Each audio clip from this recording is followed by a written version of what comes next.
Hi guys, എല്ലാവർക്കും സുഖമല്ലേ? ഇന്ന് നമ്മൾ സാമ്പാറാണ് കേട്ടോ റെഡിയാക്കാൻ പോണ്. ഈ സാമ്പാർ ശരിക്കും ഒരു സ്പെഷ്യൽ സാമ്പാറാണ്. സ്പെഷ്യൽ എന്ന് പറയാൻ കാരണം ഉള്ളിയും തക്കാളിയും അല്ലാണ്ട് ഇല്ല, നമ്മൾ വേറെ ഒരു പച്ചക്കറിയും ചേർക്കണില്ല. അപ്പം എല്ലാവരും വിചാരിക്കും ഉള്ളി സാമ്പാറാണെന്ന്. ഉള്ളി സാമ്പാറും അല്ല കേട്ടോ. 2 ടേബിൾ സ്പൂൺ സാമ്പാർ പരിപ്പ് എടുത്തിട്ടുണ്ട്. 1 ടീസ്പൂൺ ചെറുപയർ പരിപ്പ് എടുത്തിട്ടുണ്ട്. ഇതിൽ ചെറുപയർ പരിപ്പ് നിങ്ങളുടെ കയ്യിൽ ഉണ്ടെങ്കിൽ മാത്രം ആഡ് ചെയ്തോളൂ, അല്ലെങ്കിൽ അത് ഒഴിവാക്കാട്ട. ഇത് രണ്ടും നമുക്ക് കഴുകി കൊണ്ടുവരാം. കഴുകിയ പരിപ്പിലേക്ക് ഞാൻ വെള്ളം ചേർത്തിട്ടുണ്ട്.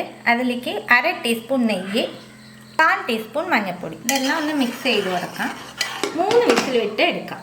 പാനിലേക്ക് 1 ടീസ്പൂൺ വെളിച്ചെണ്ണ ചേർക്കുന്നുണ്ട്. വെളിച്ചെണ്ണ ചൂടാകുമ്പോൾ 1/4 ടീസ്പൂൺ ഉലുവ, 1/4 ടീസ്പൂൺ ചെറിയ ജീരകം ഒന്ന് റോസ്റ്റ് ആവട്ടെ. 4 വെളുത്തുള്ളി, 6-7 ചെറിയ ഉള്ളി. ഉള്ളി സോഫ്റ്റ് ആകുമ്പോൾ ഇതിലേക്ക് 1 തക്കാളി ചേർക്കുന്നുണ്ട്. തക്കാളി നല്ലോണം സോഫ്റ്റ് ആക്കി എടുക്കണം. തക്കാളി നല്ല സോഫ്റ്റ് ആയിട്ട് ഈ സമയത്ത് ഇതിലേക്ക് 1 ടേബിൾ സ്പൂൺ സാമ്പാർ പൊടി ചേർക്കുന്നുണ്ട്. സാമ്പാർ പൊടിയുടെ പച്ചമണം പോണം.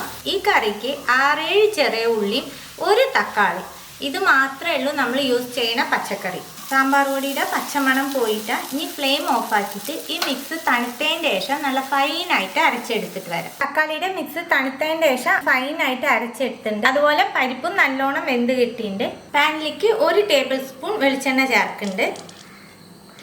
എണ്ണ ചൂടാകുമ്പോൾ 1/2 ടീസ്പൂൺ കടുക് പൊട്ടിക്കഴിയുമ്പോൾ 1/4 ടീസ്പൂൺ ചെറിയ ജീരകം, 5 ചെറിയ ഉള്ളി നീളനെ മുറിച്ചത്, 2 ചുവന്നമുളക് കീറിയിട്ടുണ്ട്, കുറച്ച് വേപ്പില. ഉള്ളിയൊക്കെ വാടി വരുമ്പോൾ ഇതിലേക്ക് 1/2 ടീസ്പൂൺ കായപ്പൊടി നല്ലോണം ഒന്ന് മിക്സ് ചെയ്ത് കൊടുക്കുക. ഇതിലേക്ക് നമ്മൾ അരച്ച് വെച്ചേക്കുന്ന തക്കാളിയുടെ പേസ്റ്റ് ചേർക്കാം. ജാറിൽ കുറച്ച് വെള്ളം ഒഴിച്ച് അതും ചേർക്കുന്നുണ്ട്. ഇതിലേക്ക് ചെറിയ ഒരു നെല്ലിക്ക വലിപ്പത്തിലുള്ള പുളി കുതിർത്തി വെച്ചിട്ടുണ്ട്, അത് ചേർത്ത് കൊടുക്കാം. എല്ലാം നല്ലോണം ഒന്ന് മിക്സ് ചെയ്യുക. മിക്സ് ചെയ്തതിന് ശേഷം നമ്മൾ വേവിച്ച് വെച്ചേക്കണ പരിപ്പ് ചേർക്കുന്നുണ്ട്. കുക്കർ കഴുകി ആ വെള്ളം ചേർക്കാം. നമുക്ക് ചാറ് എന്തോരം വേണോ അതനുസരിച്ച് വെള്ളം ചേർത്ത് കൊടുത്തോളൂ കേട്ടോ. കറിക്ക് ആവശ്യമായിട്ടുള്ള ഉപ്പ് ചേർക്കാം.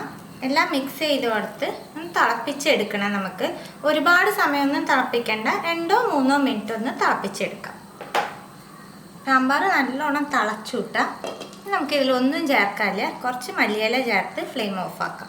ഇത്രയേ ഉള്ളൂ. സിമ്പിളായിട്ട് ഉണ്ടാക്കാൻ പറ്റുന്ന ഒരു സാമ്പാറാണ്. പച്ചക്കറി ഒന്നും ഇല്ലാത്ത ദിവസങ്ങളിൽ, സമയമില്ലാത്ത ദിവസം, അങ്ങനെയൊക്കെ ഉള്ള ദിവസങ്ങളിൽ നമുക്ക് തീർച്ചയായിട്ടും ട്രൈ ചെയ്യാൻ പറ്റുന്ന ഒരു സാമ്പാറാണ്. ചോറിനും ടിഫിനും ഒരുപോലെ ഉപയോഗിക്കാൻ പറ്റും.